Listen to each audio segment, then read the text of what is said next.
myself. I was like, I did that. I talked to thousands of people together, and I want to go back there up again. I am falling in love with the city as we speak, and I told my father that this is it. This is the city for me. My struggle was to find that connection with the city. This radio producer person who was handling the technical part of it said, "ये लड़की मीनाक्षी को पीछे छोड़ देगी." I fell in love with it, in a very Bollywood way. घंटियां बजनी शुरू हो गई थी.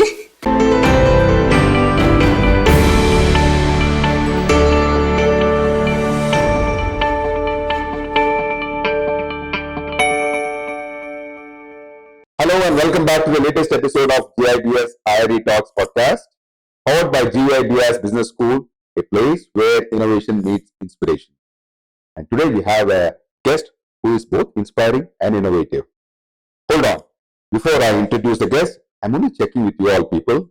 Most of you would have bought something which you wouldn't have bought, eaten something which you wouldn't have eaten, done something which you wouldn't have done, all because of a nudge of an Instagram post or an influencer. Influencers are great. They wield great power of influencing people. But how do they do that? And in one way, you can't get the answers, but we have a person who can probably give you what you call an idea as to how influencers have that impact on people. I welcome Kishnika Dhawan, the famous RJ of Radio Mirchi 95.0, the host of the evening show called Keeping Up with Kish, and she's here as our guest today, and she's going to unravel some of the mysteries of influencing, personal branding, and all that. Welcome, Kishnika. And then, how do you find to be on the other side, answering? First of all, thank you so much for inviting me, Hari. So this is a privilege, honestly, and he has upsold me, honestly, because I'm just starting out with my journey. And oh my God, it feels incredible to be on the other side. I love talking, but I love asking questions. This is, for a change, I will be answering. I'm so excited. I think you have some crazy questions for me. Absolutely. Yeah. The first question I want to ask you is, somewhere I read that you got a prize in school for being the most silent student in the class, and now you make your living by talking. How did this transformation happen? Can you believe that, first of all, that I got that award? No way. Yeah, nobody can. But I think in first grade, I got that award. But I would blame it on my classmates. I think I just did not vibe with them enough. And it was also that age where I used to read a lot. So my friends were my books. My favorite place was my school library. And I used to love Goosebumps. You remember the horror stories? The horror stories, yeah. So I used to be in books in Bollywood. I was raised by Bollywood. So I was just like, what will I get out of talking to people?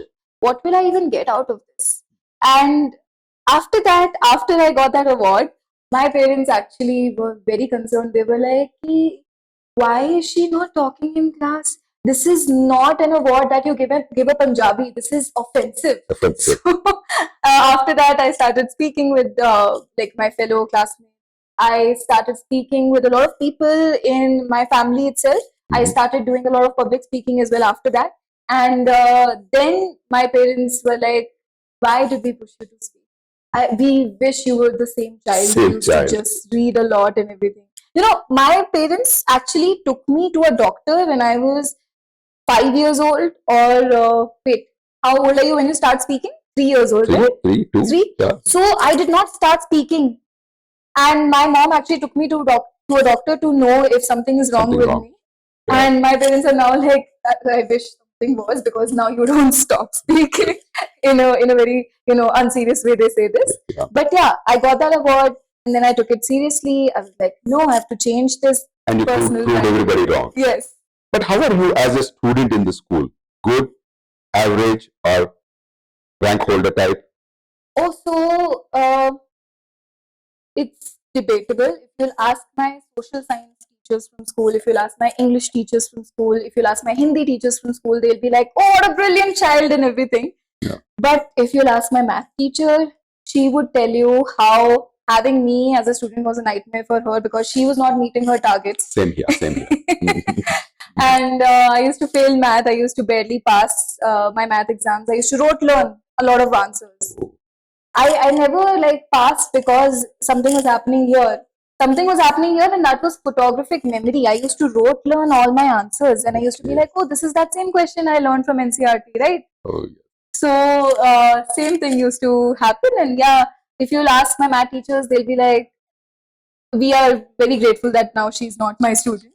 But also, like, I got 96.6% in. That's incredible. That's, so you are not anymore an average, you know. No. That's when I left math and I took up my subjects: pol science, psychology, English, music as well, Hindustani, Hindustani vocal, and all of my teachers were great in school. Honestly, I was in one school for 14 years, so they've seen my journey. So you did your schooling in Chandigarh, Panchkula. Yes. And your Instagram story says something about at the age of 12, you got an opportunity to be a RJ, child RJ or something. Yes. And that's how this Kira came. Yeah. Yeah, this Kira came actually. Yeah, can you? Yeah, sure. So this was in 6th grade. I still remember. 6th grade was when I was actually starting to fail math because, you know, the worst parts come in. They introduce alphabet in math. This algebra, sin theta, and all. Oh my God. And I was like, no, this is getting out of hand now. I can't even memorize it. Yeah. So, sorry about that. 1 second. Yeah.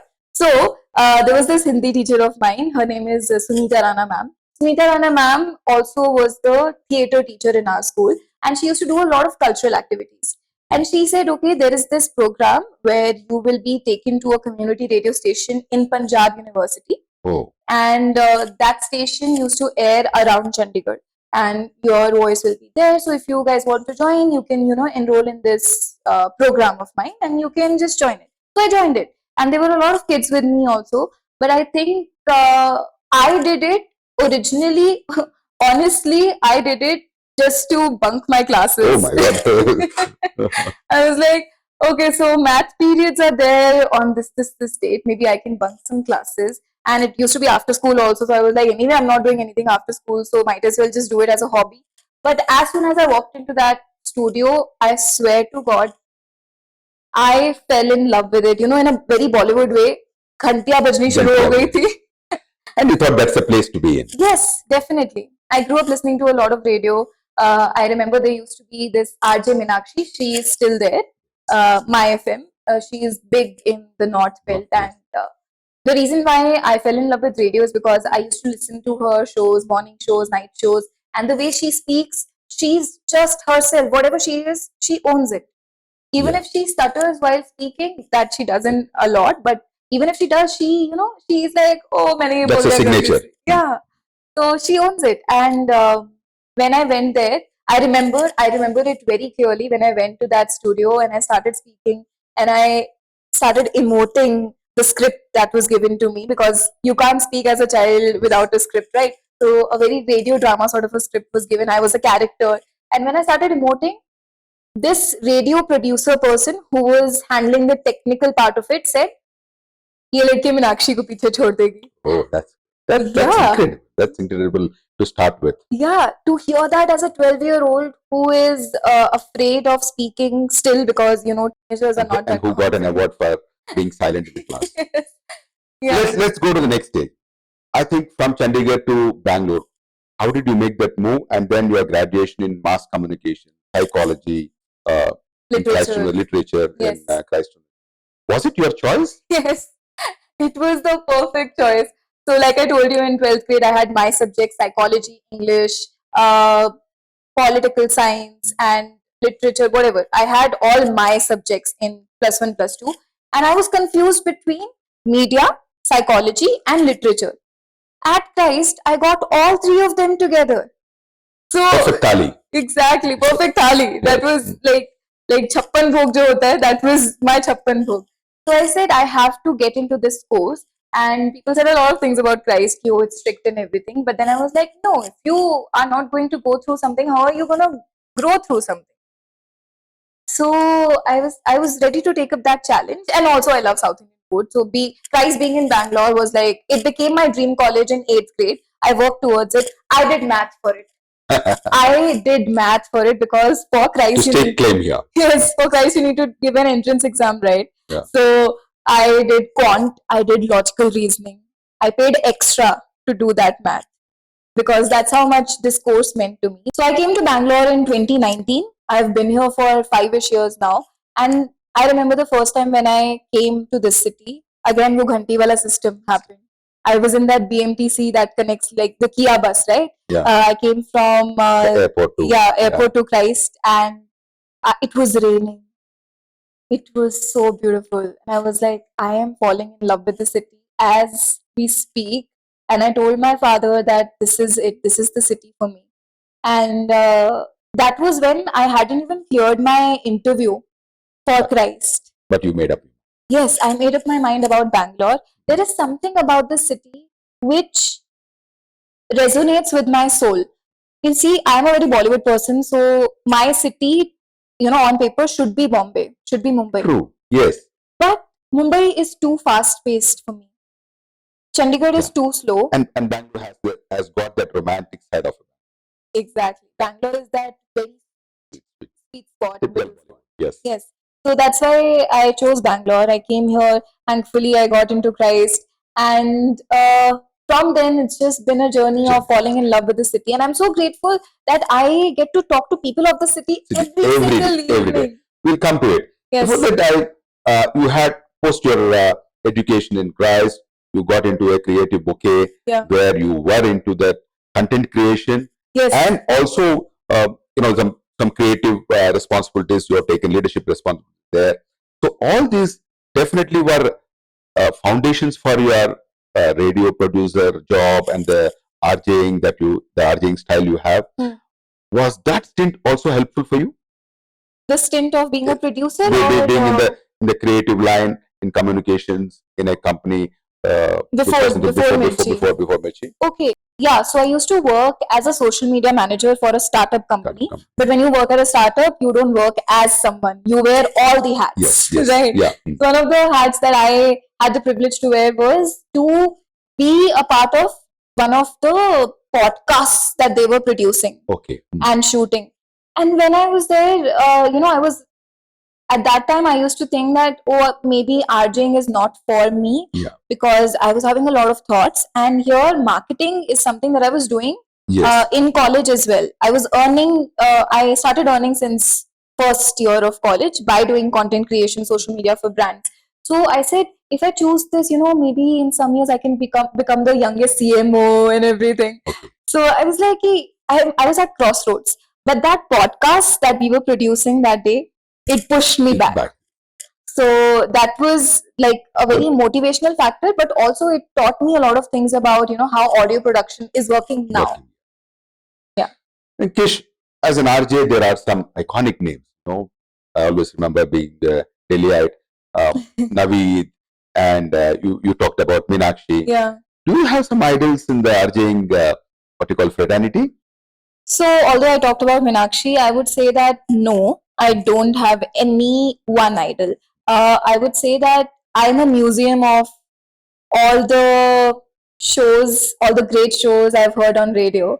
And I've gathered like a part of Naved, a part of Malishka, a part of Prerna from Mirchi, Mumbai, a part of everyone who has motivated me to do better at my job. So, in my head, it's a museum. It's a museum of multiple positive things that I've gathered from a lot of RJs. Let's come to your Instagram. Now we talk about your influence. Kish as an influencer. Some of your Instagram posts are really, really entertaining and at the same time educative. Yes. There's one which I remember I saw last night. You interviewed two small kids from a high school from Bangalore. And on the other hand, you interviewed Vivek Oberois and Javed Ali, all these. So how do you change hats and how do you get the best out of the speaker who answers you? I think the base of it is curiosity, and I am a very curious person. I'm a very curious person since childhood, and I have always changed my shoes, I would say, not hat.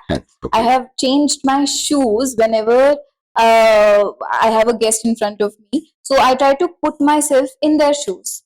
And I would want to think, okay, this is how they are thinking right now. So while interviewing the kids, I thought about superpowers and superheroes and what are the mistakes that they might have made. So there is some planning and visualization and preparation? Yes, or is definitely. it most times is it impromptu? So the thing is, when you're starting out in this field, of course, preparation is a big thing. Key, even our shows go through a lot of preparation. But when you get used to it, it comes to you naturally. And touch wood, I'm at that point where it is coming naturally to me. So if I go out and talk to like an old person, not you, you are very young, you are the youngest person I know. If I go and talk to an old person, I would probably bring in references that they would understand. For example, and if I'm talking to like Gen Alpha, I would talk about something called skibidi or whatever they're using right now, just to be relatable to them. Yeah. So let's look at this aspect, which is always a question in most people's mind. For an influencer, is content the king or the creator of the content who makes that influence? Is the personality the key? Neither. This is not my personal quote, but it's something that my manager Shreyas Rao told me one day. He said that content is the king, but your treatment, basically how you treat your content, is your empire. Great. Yes. Nice lines. Yeah. So the way so for example, I would take an example of a Bollywood overthinking reel that I did that crossed like millions and all. It was about the song Ishq Hua.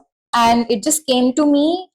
I was taking an auto ride and I was coming back to office. I was in that rush. I was coming back from an event and I had to start my show at 5 p.m. It was 4:47 and I was still inside the auto and near Church Street. Office is at Dairy Circle. But in my head, for some reason, because it's raining, I got that idea and I said, oh, Ishq Hua is exactly talking about the 3 stages of limerence, which is a theory in psychology. So it just came to me and I said, okay, people know about Ishq Hua, which is content. But if I put it this way, if I connect it to a theory, it becomes treatment, and that's your empire. That's what I'm trying to build. Okay. And how do you stay updated with the trends? Is there a preparation from morning 9 to say 2 o'clock till you get onto the studio and before the mic? Yes. A lot of people think that RJs are spontaneous. We are very spontaneous, and we can't be spontaneous if we don't have anything to start with. If there is no starting point, what will you talk about? I can talk about Shah Rukh Khan for like 4 hours. I can talk about Bollywood for 4 hours, but people don't want that. Radio is about my listeners, not about me. It's not my personal podcast. So I have to do a research before my show starts, and that happens hours before the show starts. So let's say if the show starts at 5 p.m., we say, my producer and I, show producer and I, we will sit together at around 12:30. We will figure out what is happening. There is a show format as well. For example, on my show, I talk about trends. Then I talk about, I play this game called Badly Explained Plot. Yes. So we figure out, okay, this is the show format. Now we fill in things. Okay. I start my show with a bizarre bulletin. What is the bizarre story that has come up? And we sit and we think about what can be done. Like I told you, treatment is the empire. So we think, okay, this is the story. But the back office helps you with all this content and the stuff that has to go in. Yes. Yeah. Okay. You marinate in that. Yes. You marinate in the information, in what it is that needs to be done. For example, if there is a story about a pigeon being a spy. Yeah. I once asked one of my RJ friends to become a pigeon, and I interviewed that pigeon and he made sounds of pigeon. So yeah, that's something that audio can do really well, right? So because we don't have to animate a pigeon, we just have to bring in someone who can sound and make a go-to-go sound. And that's what we plan before the show. And then we are like, okay, we're gonna, ask this person to come in at this point so that we can time it well, and it can be live. It can be, it can be the best thing that a person will hear today on radio. So that's the intention, to make someone stay. And let's come to social media and its impact. You people are big influencers, but Please, at the hardly right same now. time, with thousands and more than thousands of followers you have. Uh, I think Australia is thinking about banning social media for kids below 16. What's your take on it? Is it a good idea, or social media, if given in right doses and all, helps? What's your take? I hate to be the boomer here, Okay. but I agree with Australia. As someone who was on the internet, and everyone in my age group has faked their age and has been on Facebook. All like 14-year-olds, 12-year-olds were suddenly 32-year-olds on Facebook. And what I would say is that if you are transparent with your parents, okay, I'm doing this, and I have these many friends, and I'm talking to this person on Facebook, then it's okay. But I feel like social media, especially in India with teens, it is a scary place still. It's scary. Even after so many regulations coming from Facebook, Instagram, and all, it is a scary place. So with some parental controls? Some parental controls, I would say, but then again, it depends on your parents. All parents are not cool. Yeah. Are you a cool parent? Absolutely. Yeah. Yeah. Great. So you give so much of positivity to the Bangalore traffic in the evening. People are stuck for hours, and then you actually bring smiles to them and all that. And so you're a sort of a slay queen, isn't it? That's the name that you got. What is brand Kish? As you are emerging as a very, very powerful young brand, RJ, what's brand Kish? Brand Kish is a work in progress right now, I would say. I've been an RJ for 1 year now, so I think Bollywood is a big part of my personal brand. My mission is that if a Bollywood celeb, singer, lyricist, anyone who has to do anything with Bollywood is coming to Bangalore, they should be like, oh, we have to go and talk to Kish. So that is my mission. That is my goal. That is a brand that I'm building right now. But if we talk about just radio, I feel like I want to be that quirky slay queen princess sort of a person on radio, where I am giving opinions from a very innocent space. Yeah. So that, because the thing is, it's an evening show, right? Yeah. Evening show mein I can't be, you should ban social media. Evening show mein I can't be, climate change is happening, which is happening. It is real. But I have to treat it in a fun way. Because in evenings, if I go and talk about climate change in a very serious way, people who have gotten some BT from their bosses throughout the day, they will change the station like this. They will be like, no, I don't want to hear. Absolutely. Yeah. You're in a competitive world in any case. Yeah. Exactly. But also I don't want to ruin anyone's day by talking all serious things. So yeah, brand Kish on radio is ray of positivity, innocence, curiosity, overthinking, and very extremely Bollywood, very filmy. At the end of the day, I want to make someone's day every single day, and that's why my favorite segment of my show is the caller segment. Caller segment. Yeah. Yes. And I think that's where you get engaged with the audience, and you get to know about audience pulse on a daily basis, isn't it? Yeah. That's great. And again, this journey of RJing, people think it's all easy and all that. Were there also some struggles for you, and how did you cope with these small hurdles, or if they're big, how did you go about? Oh, sure, yeah. Everyone has their own struggle story, right? Like, Ananya Pandey also is admitting that now. Yes, yeah. So, I think my struggle was to find that connection with the city, because I'm not from here. Yeah. I remember my seniors told me that your voice is good, your content is good, the whole Bollywood thing that you want to do, it's good, but how will you connect to the city? Because at the end of the day, radio is local, right? Yes. Yeah. Radio has that city connect. So how will you talk to the people here? And I said, I am already in love with the city, and I will do my best to learn more about the city, and that's why I introduced a segment on my show which is called Nammoru Bengaluru, which tells people about not just what is happening in the city, but also like some historical facts and everything. Yes. Like my favorite fact is that Church Street metro station, which is your MG Road metro station, used to be a theater back in the day. Is that's news to us also? Yeah, okay. It used to be, I think, Plaza Theater, and they, broke it down and reconstructed it, constructed a metro station there. But it's crazy to know these facts, right? I take that metro most of the times if I'm going to Church Street. So I'm like, oh my God, people used to come here and watch plays, watch movies here. And even your Samsung Opera House, Yes. They used to have UFC level fights there. Oh my God. Yes. I borrowed your line. So this is how I built the City Connect by just being curious and falling in love with the city. And of course, Kannada Kalita Dini. I love Kannada cinema, Kannada music. I love the language also. I have this book which says from non-Kannadiga to Nanu Kannadiga in 30 days, but it's been more than that. Work in progress.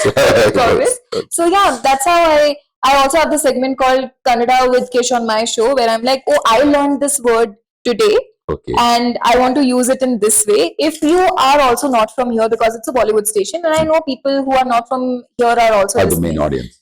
So they also learn a word with me every single day, and I have suggestions. Okay, for tomorrow you can talk about this word. So yeah, I love the language so much. At this point, I feel like I know more Kannada than Punjabi. Is that's good? That's amazing. Then I think you have much more than Slay Queen and cute RJ and all that. Your content also has got a lot of depth, isn't it? Yes, it does. And I heard you talk to the students talking about personal branding is a scam, and you had your own explanation for scam. So there's a lot of depth in your talk behind all those smiles and mischief. There's also a serious content which I probably work for it. Yes, I do. Like I told you, I used to read a lot, in my school, in my college. So, oh my God, Christ has a big library, and I used to be there. I used to read research papers there because they have journals and all. It's like free information, free knowledge. I mean, not free, I'm paying for it, but it's there in like big amounts. And I would just go there and I would read papers about like neural links and so many things which are not relevant to my degree. But I would just do that because I love reading. And because I've read up so much, I can't not be in depth about things. I know that I'm an entertainer, but this city demands more than that. You can't just entertain an entertainer people with content. Exactly. An entertainer who is also a little bit serious, but I want to talk about serious things in a very fun format. Fun. Yeah. Great. Again, the RJs and newsreaders are supposed to be the best communicators. The audience for this podcast are generally students and who are all budding managers. For them, communication is the key. How do one develop communication skills as they go along in their careers? Oh, it's like swimming. You just put yourself in the water, get someone to push you into the pool, and you will start swimming. Honestly, I was not this confident always. Like I told you, silent child and everything. And I remember we used to have these school assemblies, right? You also used to have them. Yes. So I had to read out thought of the day or weather report or something, and my legs used to shake.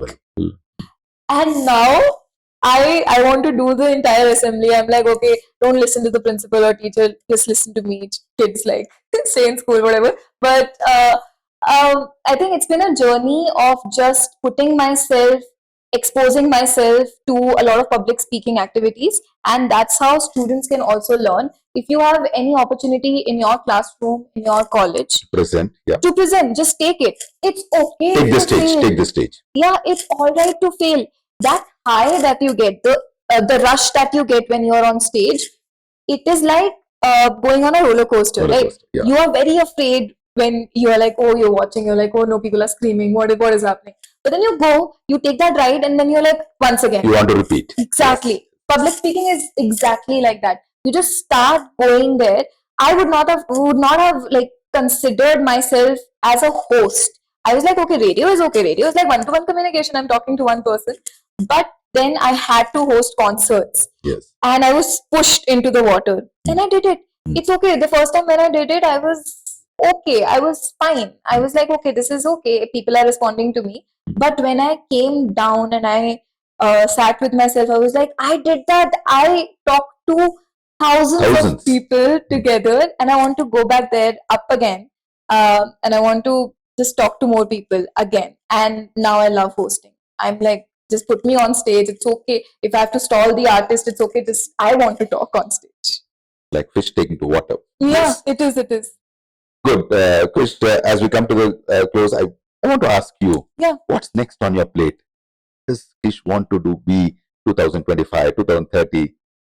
Are you a planner for next 5-10 years, or you just go by the flow? So you remember how I got 96.6%, right? In that era where I told you that in 8th grade I decided that okay, I have everything set, I have to get into Christ and everything. That I did. After that, lockdown happened. Yeah. All my plans that I had followed, made of getting into Christ and everything, out of the park, out of the picture, because all my plans just kept like they just crashed. Yes. And after that, I stopped planning. I am going with the flow now. In 2025, I want to meet Shah Rukh Khan, interview him. But also in the upcoming years, I think I want to become the best RJ this country has ever seen. Well, you are on the road. You are on the road and you're doing very well.